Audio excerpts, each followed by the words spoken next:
When you hear Dr. Dre, you think legendary rapper, hit-making producer, and the man behind Snoop Dogg, Eminem, and 50 Cent. But Dre is more, a visionary who redefined hip-hop and business. He created Beats by Dre, selling it to Apple for billions. From humble beginnings to global domination, this is how Dr. Dre built his empire. Number 10. Every empire starts somewhere.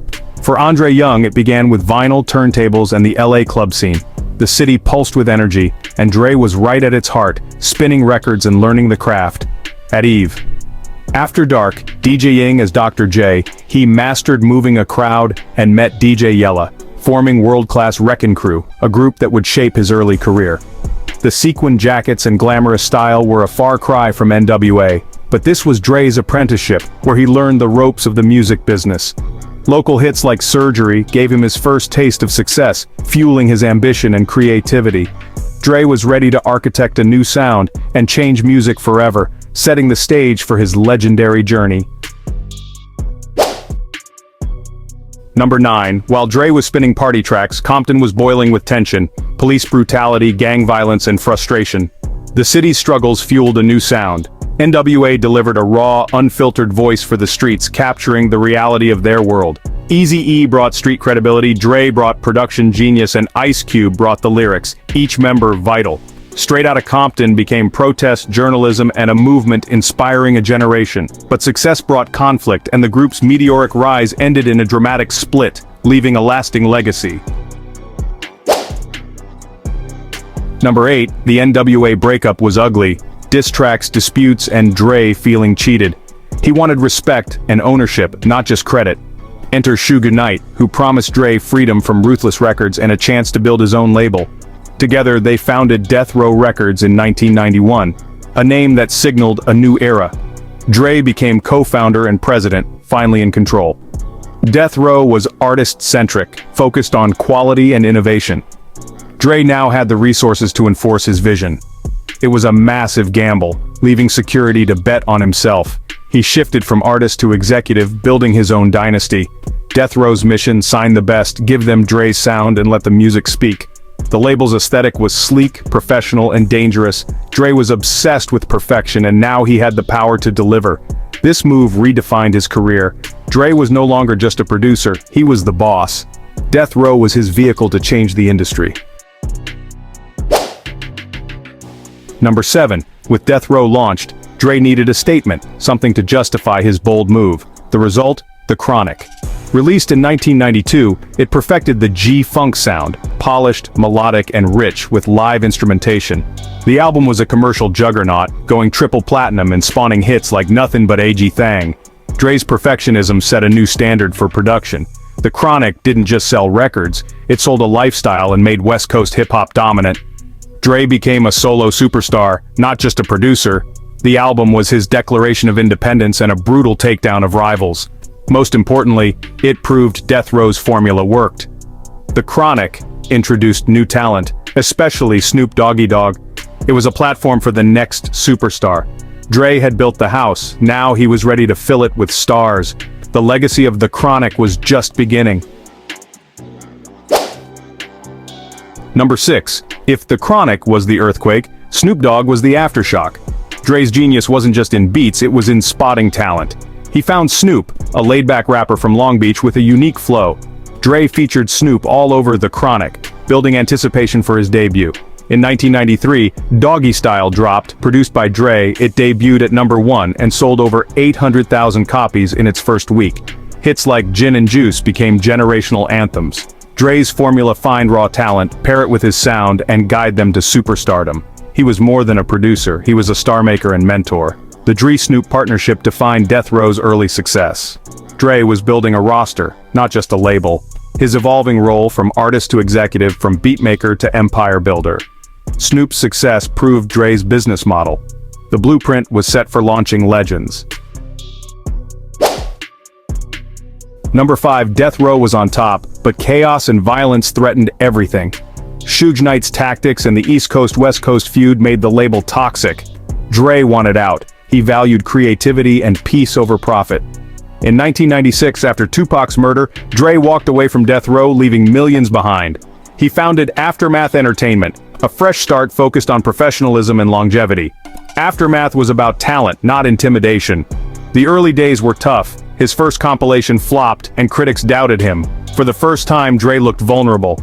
But he was patient, searching for the next superstar. Dre was playing the long game, betting on his vision. He rebuilt from scratch, determined to prove the doubters wrong. Aftermath was his chance to create a stable, artist-friendly empire.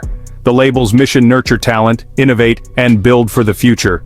Dre was ready for his next big discovery. The comeback was about to begin. Number 4, Aftermath's slow start had critics whispering, "Was Dre done?" Then a cassette from Detroit's Eminem changed everything. Dre heard raw talent and took a risk, signing a white rapper in a black-dominated genre. Their chemistry was instant. My Name Is became a hit, and the Slim Shady LP exploded. Eminem's success proved Dre's ear was still golden. Aftermath was back on top, changing hip-hop's landscape. Next, Dre and Eminem discovered 50 Cent, a rapper with street cred and pop appeal. Get Rich or Die Tryin' was a monster hit, with Dre's production on Indie Club dominating charts. With Eminem and 50 Cent, Aftermath had two global superstars. Dre had built a new, more powerful empire. He wasn't just a producer, he was a dynasty builder. Aftermath's roster set the standard for the industry. Dre's formula for success was proven again. He had rebuilt his legacy stronger than ever. The Doctor was back in charge. Number 3, by the 2000s, Dre was untouchable in music, but he didn't stop there. He expanded into film, producing the N.W.A. biopic Straight Outta Compton and the HBO series The Defiant Ones. These projects let him control his narrative and reach new audiences.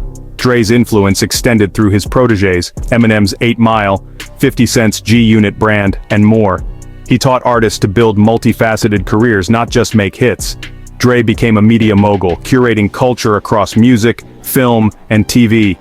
Every project reinforced his brand and vision. He was no longer just a hitmaker, he was a strategic businessman. This expansion diversified his empire and set the stage for his biggest move yet. Dre's reach was now global, his influence undeniable. The next pivot would make history. Number 2, the idea for Beats by Dre started with a simple problem. People were listening to Dre's music on cheap headphones. Dre and Jimmy Iovine saw an opportunity to create headphones that delivered studio-quality sound. They didn't just sell tech, they sold a lifestyle, making Beats a fashion statement. Celebrity endorsements and product placements made Beats everywhere, on athletes, musicians, and in music videos. Beats became the must-have accessory, blending culture, fashion, and technology. Launched in 2008, Beats quickly dominated the premium headphone market. The brand expanded into speakers and streaming. Dre and Iovine filled a market gap with a product that resonated globally. Beats was the ultimate pivot, leveraging Dre's music legacy into a consumer electronics empire. The growth was explosive, and the brand became a cultural juggernaut. Dre's perfectionism and branding turned headphones into a billion-dollar business. No one saw it coming. The stage was set for a historic deal. Dre was about to make hip-hop history in Silicon Valley. Number 1. By 2014, Beats was reshaping audio and streaming, catching Apple's eye. Apple needed an edge in music, and Beats was the answer. After viral rumors and celebrations, Apple acquired Beats for $3 billion, their biggest deal ever. Dre and Iovine's payday was massive, with Dre's take estimated over $500 million. The sale fused hip-hop culture with Silicon Valley tech. Dre went from Compton DJ to business titan, joining Apple's executive ranks. He helped shape Apple Music, influencing the industry from the inside. The journey was complete, a DJ from Compton, now a kingmaker in Cupertino. Dre's empire was secure, his legacy cemented. The deal symbolized the power of vision, branding, and ownership. Dre had redefined what was possible for artists. The Doctor was now a legend in both music and business. The Apple deal was a peak, but Dre's story didn't end there. He shifted focus to legacy and philanthropy, investing in education and community. Dre and Iovine donated $70 million to USC, creating an academy for innovation.